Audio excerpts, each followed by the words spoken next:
హల్లెలూయా, దేవునికి స్తోత్రం. ప్రభు అయిన యేసుక్రీస్తు నామములో మీ అందరికీ కూడా నా హృదయపూర్వక వందనాలు. మరి యొక్క ఉదయకాలం ప్రభు యొక్క వాక్యమును ధ్యానించుట మనకు ధన్యకరం. పరిశుద్ధ గ్రంథంలో నుంచి లూకా సువార్త 2వ అధ్యాయము 11వ వచనమును చదువుకుందాం. దావీదు పట్టణమందు నేడు రక్షకుడు మీ కొరకు పుట్టి ఉన్నాడు, ఈయన ప్రభు అయిన క్రీస్తు. హల్లెలూయా.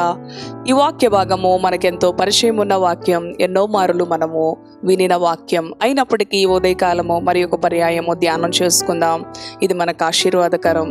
అవును ప్రియ దేవుని బిడ్డలారా, మరి ఆ గొర్రెల కాపరులకు శుభవర్తమానము తెలియచేయటానికి పరము నుంచి దూతలు వచ్చి భయపడుకుడి అని వారికి చెప్తూ ఉన్నారు.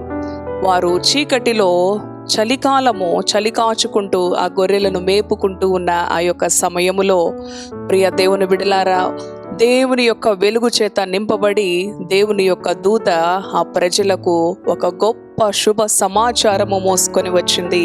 భయపడొద్దు, మీ అందరికీ కూడా ఒక శుభవార్తను నేను తెలియజేస్తా ఉన్నాను, ఒక శుభవర్తమానమును నేను తెలియజేస్తా ఉన్నాను.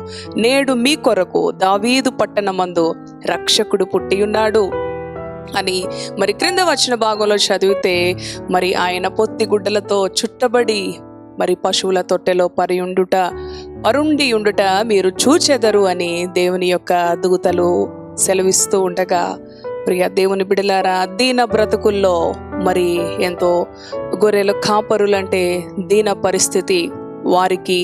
మరి ఆ గొర్రెలు కాచుకొనడం గృహము తప్ప ఇంకా వేరే పరిస్థితులు వారికి తెలియదు, వేరే ప్రాంతాలు వారికి తెలియదు. ఎప్పుడో ఉదయం వేకునే లేచి ఆ గొర్రెలను కాచుకుంటూ ఆ గొర్రెలను మేపుకుంటూ మరలా చీకటి అయినాక వచ్చి వారి యొక్క మరి గృహాలలో మరి విశ్రమించే వారే. కానీ ఇంకా వారికి ఏ పరిస్థితులు, ఏ వ్యక్తులు, ఏ ప్రాంతాలు ఏమీ తెలియని పరిస్థితి. దీనులు, మరి ఎంతో అమాయకులైన ప్రజలు, పేద ప్రజలు, మంచివారు. ప్రియ దేవుని బిడలారా, ఆయన దీనులకు గొప్ప రక్షకుడుగా పుట్టి ఉన్నాడు. ఈ ఉదయకాలము మరి లోకములో ఎంతో మంది ధనికులున్నారు, ఐశ్వర్యవంతులున్నారు, రాజులున్నారు, అధికారులు ఉన్నారు. అయినప్పటికీ కూడా మొట్టమొదట దేవుని యొక్క దూతలు గొర్రెల కాపరులకు శుభవర్తమానాన్ని మోసుకొని వచ్చారండి. ఎంత ధన్యత! ప్రభు ఎంత ప్రేమిస్తున్నాడు దీనులను, పేదలను. అయ్యో నాకేమీ లేదే, నన్ను ఎవరు మరి ఏ విధంగా కూడా నన్ను లక్ష్య పెట్టట్లేదే, నాకు విలువ ఇవ్వటలేదే, ఈ సమాజంలో నేను చాలా అట్టడుగు పరిస్థితిలో ఉన్నానే అని ఒకవేళ చింతిస్తూ ఉన్నావా? అట్టి వారిని దేవుడు ప్రాధాన్యత ఇస్తాడు, అట్టి వారిని దేవుడు గణపరుస్తాడు. చూడండి, తూర్పు దేశపు జ్ఞానులకైతే మరి ఒక నక్షత్రము ద్వారా రాజు పుట్టుకను సూచించుట ద్వారా వారు ఆ మార్గము గుండా వస్తూ ఉన్నారు. కానీ ఈ దూతలు గొర్రెల కాపరులకు స్వయంగా పరలోకము నుంచి వచ్చి వారికి శుభవర్తమానం, ఏ మనుషుల ద్వారా కాదు ప్రియ దేవుని బిడలారా, ఏ వ్యక్తుల ద్వారా కాదు, మరి దేవుని యొక్క ప్రశస్తమైన దూతల చేత శుభవర్తమానము వారికి పంపబడినది. భయపడొద్దు, మీ భయము నుంచి మీకు విడుదల వచ్చింది, మీ యొక్క విచారము నుంచి, మీ దుఃఖము నుంచి మీకు విడుదల వచ్చింది, మీకు శుభవర్తమానం.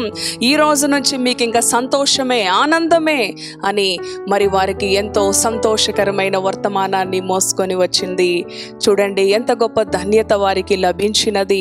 ఆయన అంటున్నాడు, అహంకారులను ఎదిరించి దీనులకు నేను నా కృపను అనుగ్రహిస్తానంటూ ఉన్నాడు. అవును ప్రియ దేవుని బిడలారా, ఎవరు దీనుడై నా యందు వణుకుచుండును, ఆయన వారిని మరి పూర్ణ శాంతి కలిగిన వారిగా, వారిని లక్ష్య పెట్టేవానిగా ఆయన చేస్తానంటూ ఉన్నాడు. ఈ ఉదయకాలము దావీదు పట్టణమందు రక్షకుడు మీ కొరకు పుట్టి ఉన్నాడు. ఈ రోజున నీ హృదయంలో రక్షకుడు నీ కొరకు పుట్టి ఉన్నాడు. ప్రభు యొక్క మాట మరి ఆయన మనకి అందిస్తూ ఉండగా, అవును నా యొక్క దీనస్థితిని, నా భయము నుంచి, నా యొక్క ప్రతి సమస్య నుంచి నన్ను విడిపించడానికి నా కొరకు రక్షకుడు పుట్టి ఉన్నాడు. గొప్ప సంతోషకరమైన ఈ శుభవర్తమానాన్ని స్వీకరిద్దాం.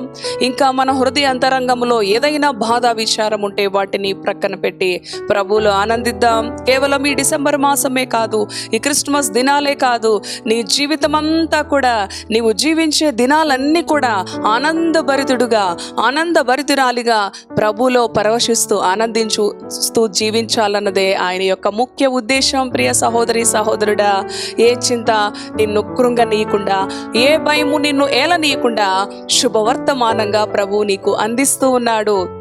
నీకు ప్రతి సమస్య నుంచి ఆయన విడుదలిచ్చే దేవుడు.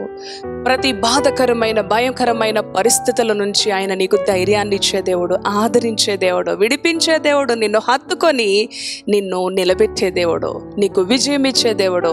ఈ రాజుని హత్తుకో, ఈ దావీదు పట్టణమందు ఉన్న ఈ రక్షకుణ్ణి హత్తుకో.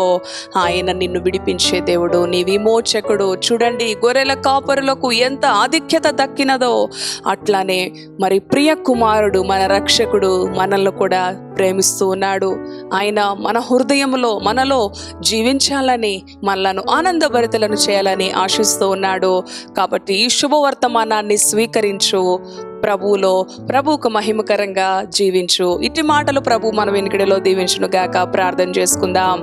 పరిశుద్ధుడా, జీవము కలిగిన తండ్రి, ఈ ఉదయకాలము లూకా సువార్త 2:11 దావీదు పట్టణమందు నేడు రక్షకుడు మీ కొరకు, అవునయ్యా మా కొరకే నీవు పుట్టి ఉన్నావు తండ్రి. నాయన మా దీన పరిస్థితులను మార్చడానికి తండ్రి, మా భయముతో భీతితో ఉన్న పరిస్థితులను మార్చడానికి భయపడుకుడి అంటున్నావు.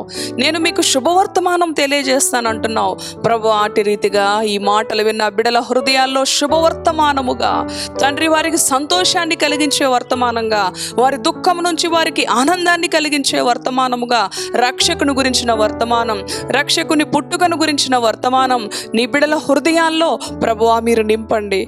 ఏ విషయంలో చింతిస్తున్నారో ఈ దినమంతా కూడా వారికి ఎన్నో పరిష్కారాలు, భారాలు, ఆర్థిక ఇబ్బందులు ఉండి ఉండవచ్చు, అనారోగ్య పరిస్థితులు ఉండి ఉండవచ్చు.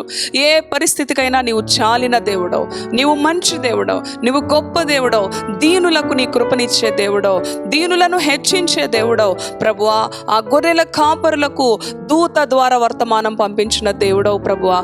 మొట్టమొదట వారికి వర్తమానము తెలియజేసిన దేవుడవు ప్రభువా. అటు రీతిగానే ఉదయకాలము ఈ మాటలు విన్న బిడ్డలను కూడా అట్టి ప్రాధాన్యత నీ బిడ్డలకు ఇస్తున్నావని, అట్టి ప్రాధాన్యత ఇచ్చి నీ బిడ్డలను గణపరుస్తున్నావారి ప్రభువా, వారికి సంతోషాన్ని ప్రభువా పరిపూర్ణంగా నీవు అందిస్తున్నావని నీ యొక్క తండ్రి వాక్యము ద్వారా నీ బిడ్డలు గుర్తెరిగి ఆనందభరితులై ధైర్యముతో, నిబ్బరముతో, సంతోషముతో నిన్ను ఆరాధించే కృపను అనుగ్రహించమని యేసు పరిశుద్ధ నామములో ప్రార్థిస్తున్నాను తండ్రి. Amen, amen. Praise the Lord. God bless you. Thank you.